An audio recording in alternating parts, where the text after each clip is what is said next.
Hai moitas formas de contar os mesmos feitos, sobre todo para unha muller fantasiosa como a min.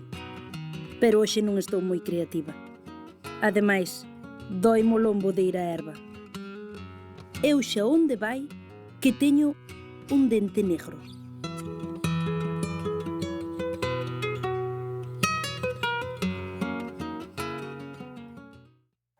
A min non me molesta.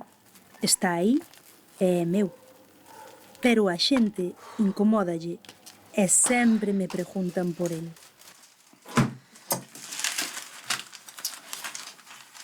O carallo foi cando o meu home me pediu hai algún tempo que fora miralo. Sabes o fillo dos da Figueira?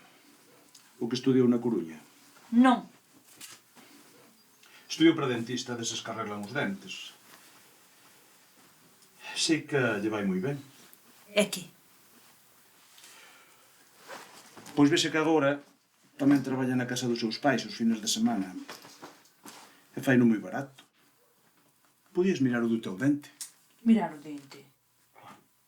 Total, como por preguntar non se perde nada. Un día fomos á consulta de Claudio, que era como se chamaba o ortodoncista. Bueno, consulta non é. Mais ben é un cortello que teñen os pais detrás da casa. Claudio! Claudio! Pasade, pasade! Vamos, ven. Agora vou! Ven, pasa. Pasa, sente por aí. Pasa, pasa. E ali, entre casos cheos de roña e abelinchos, el ten ferros, dentaduras e cacharrada desa toda. Cando vin semellante panorama, a nada estiven de marchar correndo. Pois que hora está? Entón apareciu el, saído doutro mundo. Eu viña porque teño un dente negro. Canta bregonsa pasei. Terlle que amosar o meu dente negro a un home como aquel. Un Adonís. Pero xa estaba ali sentada, inmóvil, deixando que me fixera. Pois aquí debeche quedar sangre despois dunha caída. Foi dun golpe, non? Ajá. O que se podía facer é tallar o dente. E despois poñerlle unha coroa do mismo color dos outros dentes. Porque a raíz está san. Tallar o dente. Deixar o dente toco. Toco. Home, vai dai. Un dente san. No. O dente non se tocaba. Claudio foi educadísimo. Atendiume ben, despediume e quedamos en que xa lle diría algo. Pero supoño que pensou que non me había volver ver. Esa mesma noite soñei con el. Soñei que me atendía unha vez máis, pero esta vez non me miraba os dentes. No soño, Claudio facíame a pedicura. Unha pedicura perfecta.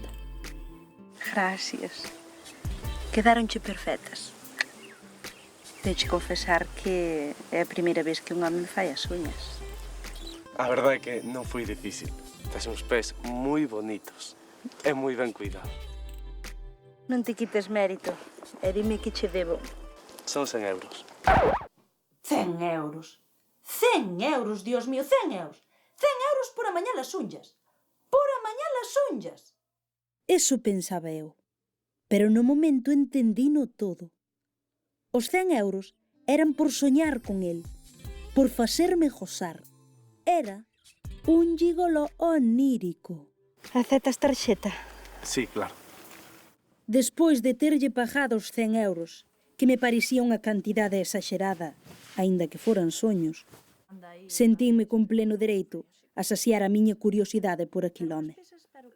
Preguntei por el ás miñas amigas e ás veciñas. É total que descubrín que o rapaz, o que se sabía, andaba máis polo deporte que polas mulleres. Non chegou a converterse nunha obsesión. Simplemente pasaba ben indagando sobre el. Gustábame fantasear con que os dous compartíamos xogos íntimos e atrevidos. Mais ben o que imaginaba era que os dous protagonizábamos unha película pornográfica. Estas cousas, aunque agora volas conto porque sei que non van sair daqui, levabas eu daquela con todo o disimulo. Menos cando estaba ca miña amiga Umeli. Ai, Claudio, tes boa duda. Ten boa duda, ten. Pero ti és unha muller casada. E que andar con outros homes non che está moi ben visto, Non, ó. Sobre todo polo meu home. Pero iso que terá que ver? Non te vas a la tola, que sabes ben que me refiro. Sei a que te refires, sei. Aquí a xente pódeche facer moito mal, Barbariña. Mira, mal fago eu pensando nese home. E a min a xente non me importa. Que pensan que saben todo e non saben nada. Cando unha muller casada ten un amante, xa sempre lle teñen que buscar razóns. Primeiro, porque lle falta algo na casa. A ver, non poden entender que unha teña necesidade de descubrir as cousas novas por gusto, por nada máis. É certo. Ou cando é unha ama de casa, que está folgada, que se aburre. A ver, señores, que as amas de casa nin estamos folgadas, nin nos aburrimos. É que non temos un minuto de aburrirnos. Que hasta cando parece que non facemos nada, estamos pensando aínda no que temos por facer. Ten a razón do mundo. É claro que teño. Pero é que non hai ningunha razón que buscar, Eumeliña. Que eu non dormín son esta noite pensando nese home. Entendes? Que teño unha ansiedade sexual que me mata. Que non quero ter unha vida na que non poda ser eu.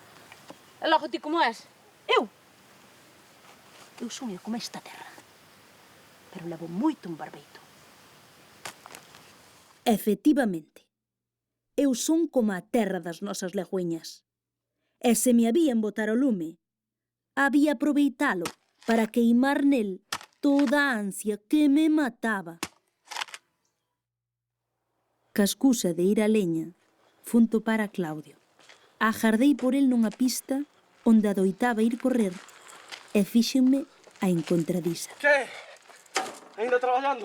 Xa ves. Queres que che bote unha man aí? Home, eu poder podo só. Deixa, muller, que así fajo bises. Ai, bueno, xa polos bises.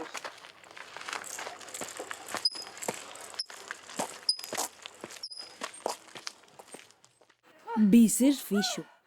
Fixo bíceps, tríceps, abdominais, músculos. Moviu a fodelos.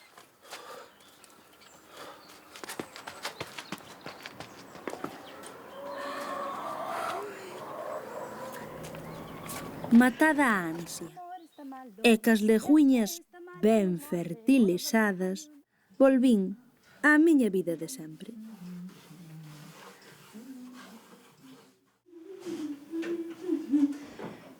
Polo demais, confésovos que aquela visita ao ortodoncista foi moi favorable para min. E ainda que o primeiro me molestaron os consellos do meu home, mirando ben, querer mellorar físicamente non é nada malo. Ai, loba, ven por aquí, que verás o que che vou dar eu. Estate quieto, hombre. Non ves que me doi o lombo? Ois, pois iso do lombo hai que miralo. E sei que nadar vai moi ben. Así que non o pensei máis e apunteime á piscina municipal. E a ver se aquí teño mellor sorte, porque, aínda que o ortodoncista me deixou moi ben, sigo tendo o dente negro.